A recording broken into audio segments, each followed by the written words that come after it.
Hello everyone, I'm Aayesha Shervani. I am Assistant Professor at B.Ed Department, IIMT College of Science and Technology, Greater Noida. Today I'm going to deliver a lecture on naturalism in education. So let's begin. Now, what is naturalism?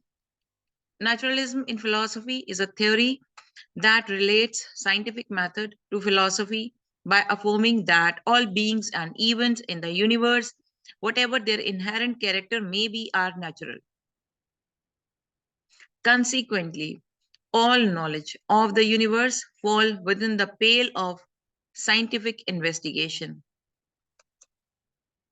Although naturalism denies the existence of truly supernatural realities, it makes allowance for the supernatural, provided that knowledge of it can be had indirectly, that is, natural objects be influenced by the so called supernatural entities in a detectable way. Naturalism presumes that nature is in principle completely knowable.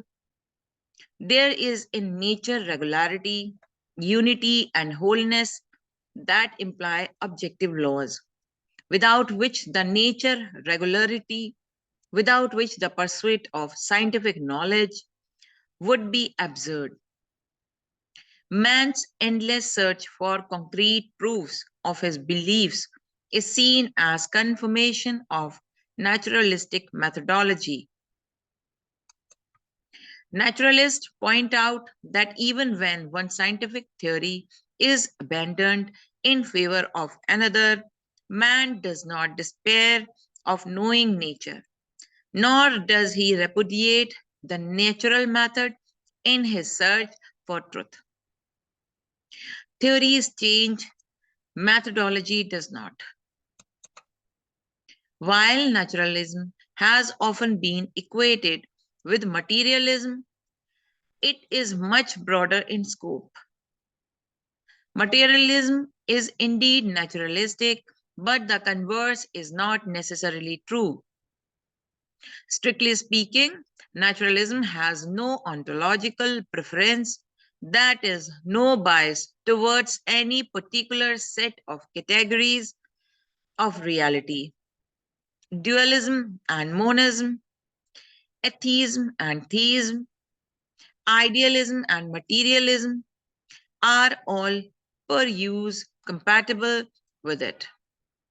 So long as all of reality is natural, no other limitations are imposed.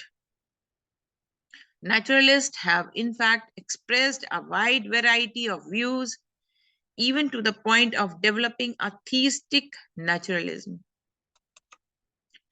Only rarely do naturalists give attention to metaphysics, which they deride, and they make no philosophical attempts to establish their position. Naturalists simply assert that nature is reality, the whole of it. Naturalism is the philosophical position adopted wittingly or unwittingly by those who approach philosophy from the purely scientific standpoint. They tend to carry natural laws into the spiritual world and to apply to the whole of experience, conceptions, and categories valid only in their restricted sphere. They tend to reduce the distinctively rational or spiritual factors in human experience to purely physical or biological functions. According to Brace, naturalism is a system where salient feature is the exclusion of whatever is spiritual. According to Hawking, naturalism is metaphysics which considers nature as a whole of reality. It excludes what is supernatural or other world. According to R.B. Perry, naturalism is the philosophical generalization of science, the application of the theories of science to the problems of philosophy. According to Paul Munro, Naturalism has given direct impetus to the clear formation of the psychological, sociological, and scientific conception of education. According to Adams, naturalism is a term loosely applied in educational theory to systems of training that are not dependent on school and books on the manipulation of the actual life of the educand. Now, the characteristics of naturalism. In the field of education, naturalism means the development of child according to his inherent nature. Physical nature is external and nature of child is internal, which means the basic instincts, impulses, tendencies, capacities, and other inborn potentialities of the child. According to naturalism, the external laws of nature should correspond and cooperate with the internal nature of the child for his full natural development. Now, the characteristic of naturalistic education. Back to nature.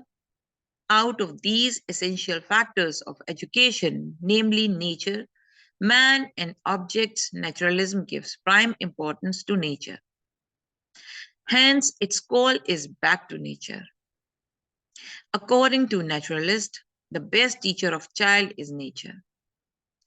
Hence, to develop the child according to his nature, education should provide natural environment. Education as a natural necessity. The naturalists regard education as a natural necessity. For them, educational institutions are unwanted creation of man superimposed upon nature. Development of natural life. According to naturalistic thought, education is a process of development of a natural life. As Monroe perceives it, education is the process of developed into an enjoyable, rational, harmoniously balanced, useful, and hence natural life. Freedom of child. It gives prominent place to the concept of freedom in the education of child. Child-centered educational process. Child occupies the central and pivotal role in the naturalism setup. The child's nature is in the forefront, which all other things, such as education, the book, the curriculum, the school, are in background. Opposition to bookish knowledge. Before the arrival of naturalist education, bookish knowledge was given specific emphasis in education. A child was made to learn textbooks by rote. Naturalists opposed this tendency and emphasized on learning by doing and experience. They considered the study of nature as more important than the book. In this context, Adams said, naturalism is a term loosely applied in educational theory to a system of training that is not dependent on school and book, but on the manipulation of the actual life of the educand. Now, the principles of naturalism. The universe is a huge machine. Man is also a part of this machine and a complete machine in him also. Life comes out of dead matter and is a sum total of physical and chemical reactions. All the capacities of an individual human being are delimited by his nature. Man, because of his own nature, is the supreme creation of nature. The present life is the real life. Except this world, there is no other world beyond it. Hence, men should try to make this life happy and comfortable.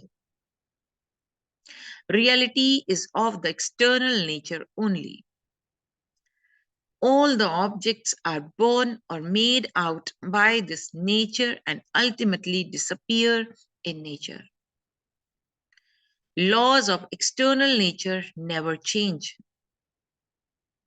Unchanging laws of nature explain all the events and occurrence of the world. The changes in the life of man and his physical condition are due to scientific discoveries and inventions of machines and mechanical devices which promote all sorts of comforts. Hence, knowledge of physical inventions and discoveries is very essential. The true explanation of reality can only be done in terms of physical sciences. The ultimate reality is of matter, God, soul, mind, and heaven and hell, freedom of will, moral values, prayers, and superhuman wonders are all illusions. Thoughts depend on physical circumstances. They are activated only when some external stimuli affect the body organ of an individual. Now, the forms of naturalism. Physical naturalism. It explains human activities and experiences in terms of material objects and natural laws. In other words, physical naturalism lays more stress on the external material phenomena than the conscious human being. Mechanical naturalism. According to mechanical naturalism, is a lifeless huge machine which gets its form through matter and motion. In the movement of this machine, no mind or mental activity is required, nor is any spiritual power needed. Biological naturalism. Biological naturalism is based upon the Darwinian theory of evolution. Man has evolved from lower animals by a gradual process of development. Man is supreme product of this process of evolution. The advocates of the school uphold that heredity has a powerful influence on the nature and temperament of an individual human being. Now, naturalism and aims of education. Generally, it is accepted that naturalism has very little to contribute to aims of education. However, following aims of education can be deduced from the writing of naturalist philosophers. Self-expression. It is the main aim of education. It means giving the child full opportunity to express or reveal his hidden capabilities and qualities. Perfection of human machine. Mechanical naturalism suggests that education should aim at the efficiency and perfection of human machine. J.S. Ross says education should make the human machines as good a machine as possible by attending to its constitution, by elaborating it, and making it capable of more and more complicated tasks. Attainment of present and future happiness.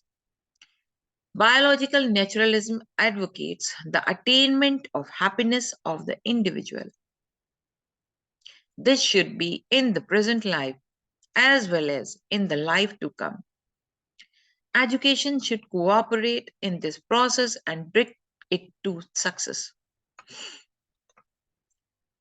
But MacDougall asserts that happiness and misery come according to the natural consequences. Hence, he emphasized the emancipation, molding, and guiding of the basic impulses of the child and a synthesis of all these to attain natural progress and natural development. Preparation for struggle of life. Biological naturalists believe that life is a struggle in which only stronger living beings are successful. Hence, the aim of education should be to prepare the individual for the struggle of life. Development of individuality.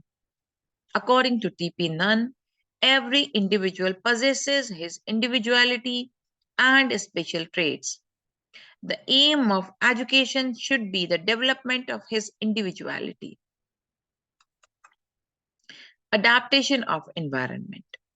Lamarckians also believe in the Darwinian theory, but assert that a human being, unlike the other animals, has a power to adapt himself to the ever changing environment.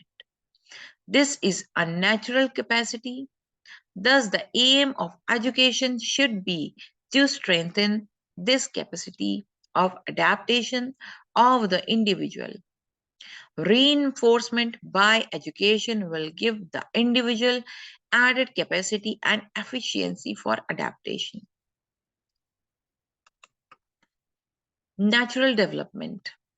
Rousseau has emphatically declared that making the child physically healthy and strong, and in view of the individual differences, education should develop the child according to his inborn tendencies, interest, inclination, aptitudes, and capacities in free environment. Such development will be a development according to nature in the real sense of the term. Now, the impact of naturalism on education. The following points agree that the naturalism has greater impact on education. Naturalism and curriculum. Naturalism believe in negative education. Hence, the child is not to be taught the traditional subjects. The curriculum consists of the phenomena of nature presented in the natural order before the child. Conventional habits and ideas. Knowledge and information built by the sophisticated society should not be given any place in the curriculum. The budding activities and the interest of the student's own nature should have the primary place in the curriculum. The purpose of the curriculum is to unfold the natural powers of the child in order to meet his natural needs. Hence, the curriculum will consist of those activities which spring naturally from the need of child's life. Running, jumping, climbing, swimming will be encouraged as the natural physical activities of child. For his sense discrimination, measuring distances, counting and weighing things, singing and drawing objects would be encouraged. For stimulating free expression of ideas, the speech and drawing will be considered as the chief means. There are divergent views of naturalists on curriculum. These are: no rigid curriculum. Naturalism does not advocate any rigid or fixed type of curriculum. Child learns best in a natural setting, and nature is the grand book. Naturalistic curriculum is based on the psychology of child and gives maximum importance to the age and stage of his development. Sciences.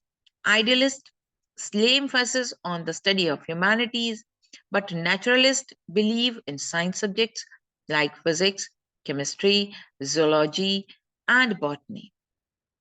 They also give due importance to mathematics and language. Focal point. The focal point in the curriculum construction is that the textbook and teaching should be oriented towards science and scientific point of view with simplicity and objectivity and with knowledge of relevant facts as the controlling aim. Naturalism and teacher. Naturalists do not like that children should be taught in classes by teachers who are spoiled by the artificial atmosphere. Teacher in whose contact the child develops normally and naturally. Rousseau thought that child's natural development takes place only when he is allowed to develop freely without any hindrance or interference from outside. Naturalists do not like that children should be taught in classes by teachers. To them, nature is the only supreme teacher in whose close contact the child develops normally and naturally. In the process of education, the place of the child is more important and central than the teacher. The teacher should not impose upon the child anything under his own authority or supremacy. The teacher should so sympathetically and affectionately behave towards the child that he feels full freedom to develop himself according to his natural qualities, interests, and capacities. The teacher is only to set the stage and allow the child to act freely according to his inherent capacities, and the teacher is only to act as a sympathetic observer and guide. Naturalism and methods of teaching. Naturalists follow a naturalistic philosophy of teaching. According to naturalists, people learn more through direct experience, that is, by doing rather than by reading the books. Rousseau argued not to use any book in the childhood and boyhood stage. Another method is heuristic method, which means to find or to discover that children are provided with situations and opportunities and the children search. Naturalists stress upon direct method of teaching. Teaching through things rather than words is given importance. Rousseau emphasized two-way play method of teaching, learning by doing. During play also, child learns a lot and is educated. Naturalism and students. Naturalists considered the child as the hero in the drama of education. They state that education is for the child rather than the child for education. They emphasize the fact that a child should be treated as a child and not an adult. At the time of birth, the child is fully free from evils, but later the society and the environment spoil and corrupt. So the child should be kept away from the ills of society. Students should be provided education in free and natural environment. The child gets precedence over the teacher in this ideology. Any interference is likely to create mental complexes in the subconscious mind of the child.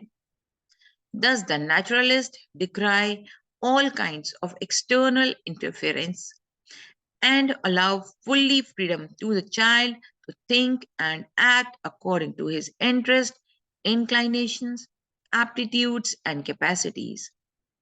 Herbert Spencer, by his own hedonistic theory, supports the theory of discipline by natural consequences. Pleasure or pain is the twin teachers who will discipline the child for desirable and undesirable activities according to consequences.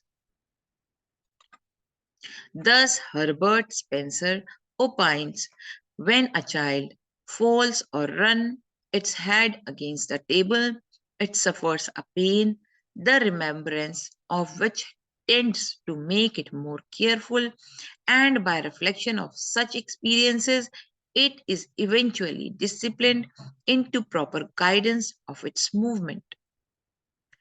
Naturalism and school. The organization of school is rigid, controlled, and artificial, and as such, the growth and development of children is stunted and spoiled. Thus, they assert that school environment should be completely free, flexible, and without any rigidity. There should not be any fixed timetable and no forcing from above the ready made doses of knowledge into the mind of children. Nature will do all the planning and processing for the natural development of children. Nature itself structures all the free and desired experiences and also develops the feeling of self learning and self discipline. The Summerhill School of Neil and Tagore's Vishwabharati are models of such free schools where children are given full freedom to plan their own thinking and activities according to their own interest and natural tendencies. These creative and self creative activities go to develop the character and the personality of the individual through self discipline and freedom to experiment. All modern and progressive schools adopt this concept of self discipline to promote self development. Now, the merits of naturalism. The philosophy of naturalism is distinguished from all other philosophies on the basis of its meanings and aims. It is considered one of the most significant philosophies of education. Following are few of the merits of naturalism. When a child takes birth, she is clean at heart. Naturalism does not treat a child as an adult and consider her important. According to naturalism, there are harms in society and a child can learn best under the guidance of nature. Emphasis is given on developing the child psychologically under nature. The curriculum is designed keeping in mind the interest, ability, needs, and preferences of students. Important techniques of modern education, like learning by observation, playway, etc., are used in naturalism. Children are encouraged to experiment, discover, and invent as real subjects like science are given importance. To fulfill her needs, a man has to construct societies without which it is difficult to survive. In order to motivate the child to gain more and more naturally, he or she is given complete freedom. It promotes practical knowledge and hence does not follow old and traditional methods which have become obsolete. Naturalism inspires scientific, sociological, and psychological education directly. Now, the demerits of naturalism. Improper educational objectives. In the process of developing the child naturally amidst the natural environment, naturalism fails to pay attention to the social development of child. This makes its educational objective improper and dissatisfying. Promotes materialism. Under naturalism, the child becomes materialistic and the natural world is ignored. This hampers the overall development of the child as he or she needs both social and natural development. The child becomes self centered and might harm the society. Not future oriented. Naturalism does not enable the child to deal with future issues of life. It only takes care of the present problems and issues of children and hence is not future oriented. Ignorance of spiritual and moral values. The education under naturalism remains unsuccessful as it entirely ignores the essential values for child's overall development, that is, the spiritual and moral values. Secondary importance to humanities. The human approach in the curriculum is not given much importance. In fact, the main emphasis is laid on the science subjects. One of the exponent, Spencer, has given primary importance to science subjects instead of humanities. No importance to books. Naturalism opposes the bookish knowledge, which is considered the real knowledge source from very early days. It nullifies the significance of books and considers natural learning as the prime method.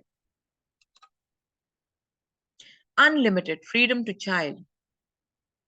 Naturalism expects that a child grows and develops a feeling of self obsession and start ignoring the concern of others. This type of unrestricted freedom will always affect the society adversely. Minimum role of teacher. The role of a teacher is very little in naturalism. He or she just observes, helps, and guides the students in shaping their experiences. Now, the contribution of naturalism to education. Though naturalism has not provided any solid basis for life in the field of philosophy, yet the study of child's nature is its great contribution to the world of education. It accepted the importance of a child. This is the doctrine which affected a change in education. In idealism, teacher and curriculum were important. Naturalism emphasized on spontaneity, freedom, and activities of a child. The truth remains that a child is not born to be educated, but he attains education to make his life happy. So, education should be provided according to the interest, aptitudes, attitudes, abilities, and needs of a child. It is as the result of naturalist doctrine that now the educational curriculum and teaching methods are determined on the basis of a child's interest and needs. As a result of naturalism, emphasis is given in teaching methods for the use of senses, learning by experiences, learning by doing, and learning by play. Thus, naturalism has done the job of encouraging scientific, psychological, and progressive thoughts in the field of education.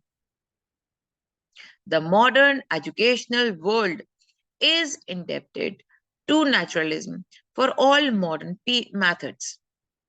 Professor R.B. Lal has said, "We may not agree with naturalism as a philosophy, yet we will remain ever grateful to it for the teaching method it has constructed." Some protagonists of naturalism: J.J. Rousseau, who is champion of naturalism, and others are Aristotle, Comte, Bacon, Darwin, Huxley, Spencer, Epicurus, and Tagore. Thank you all.